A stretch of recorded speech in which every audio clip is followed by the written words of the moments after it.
Welcome to this video on why God's love never compromises His holiness. We will examine two Old Testament accounts to understand the perfect balance of God's attributes, as referenced in 1 Chronicles 13, 1-12, and Leviticus chapter 10, verses 1-7. There's a myth of a safe God, whose love has tamed His holiness.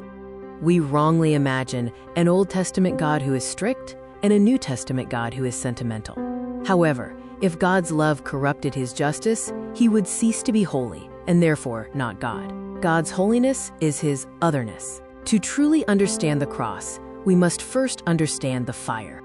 Leviticus chapter 10 verses 1-14 illustrates the danger of strange fire. When Nadab and Abihu offered unauthorized fire to the Lord, they treated the sacred as common, thinking they could approach God on their own terms. Fire immediately consumed them. God didn't warn them, He executed justice. The lesson is clear. God will be treated as holy.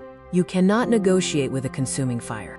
1 Chronicles chapter 13 verses 1-12 shows the illusion of good intentions with Uzzah. While celebrating the ark's return, the oxen stumbled, and Uzzah reached out to steady it.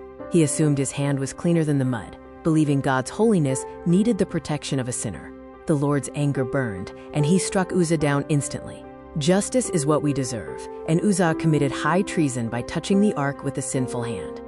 We often think we are better than Nadab, Abihu, and Uzzah, but this sense of safety is an illusion, like a spider secure in its web, oblivious to the falling stone. Apart from Christ, we walk not on solid ground, but on the thin air of God's patience. The stone hasn't fallen yet.